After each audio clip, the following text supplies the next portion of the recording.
Thank you very much. Let me start, Mr. Secretary, in saying that you were here at a previous time and indicated, after hearing a number of us from coal country talk about the problems that we were having, that your team was willing to work with us. They sat down with us. They even come to my district, very much appreciated, and we have a symposium that we're working on to have some of your folks come in and talk to the people who are in the industry in the district to figure out where we go in the future. So I greatly appreciate that. Appreciate you've already commented on my favorite chemical looping and other technologies that are out there. And in regard to the R&D, the Mission Innovation Initiative that was launched by the administration in November to try to accomplish global clean energy innovation is working with a number of countries, China, South Korea, India, Indonesia, and Germany, who also recognize that coal is an important part of their electric generation into the future, and they share our Northern Hemisphere air with us. And I'm just wondering what we can do, because they're looking at coal long term.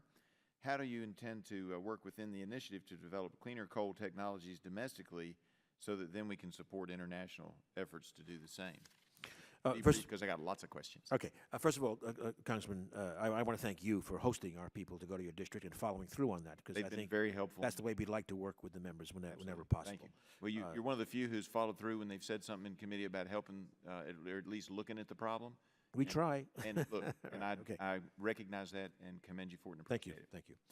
In terms of the developing the coal technologies, again, I do want to emphasize something we've said before, that that in the budget there are many different ways. It's not just the fossil energy R&D program, but in the fossil energy R&D program, we have, I think now, basically streamlined in terms of the very large CCUS demos, and now in 17 focus on developing these more advanced technologies, which could be big breakthroughs. So that's number one.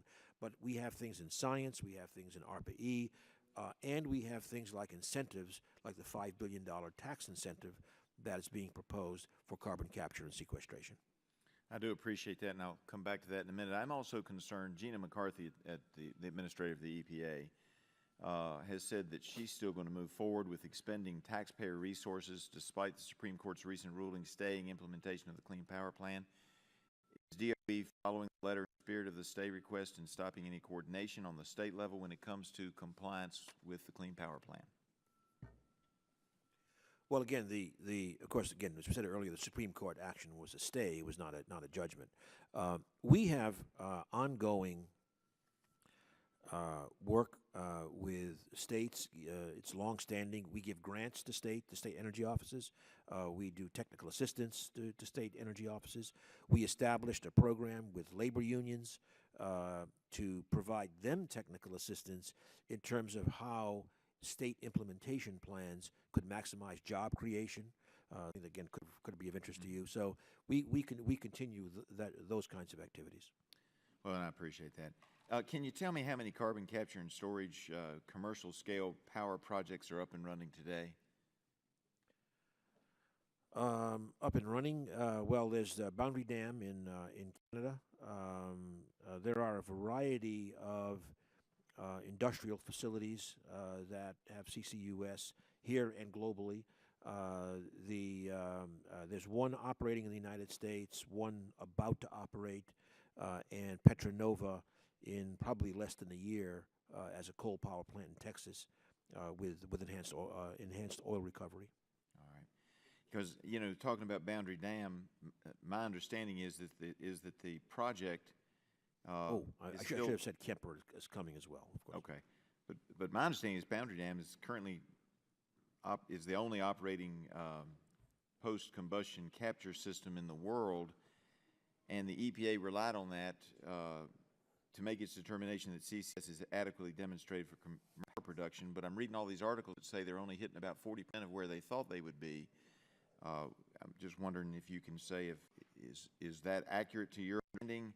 Are they doing better than hitting about 40% of what they expected? Well, I think it's frankly different from many other of these technologies that we're pushing, pushing forward. We're sharing know-how. I mean, the first forget carbon capture when the first integrated gasification coal plant started operating in Florida, for example, And the same experience was in Spain and elsewhere. That IGCC plant, it took 3 years to reach its operating because you're learning, you're breaking it in, and so I think this is nothing unusual. Well, I think that The same is true for, by the way, CSP plants.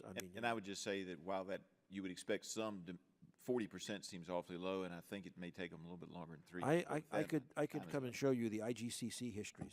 No carbon capture, just IGCC, and you'll see. Maybe it's on track. Gentleman's time's expired. This time, Chair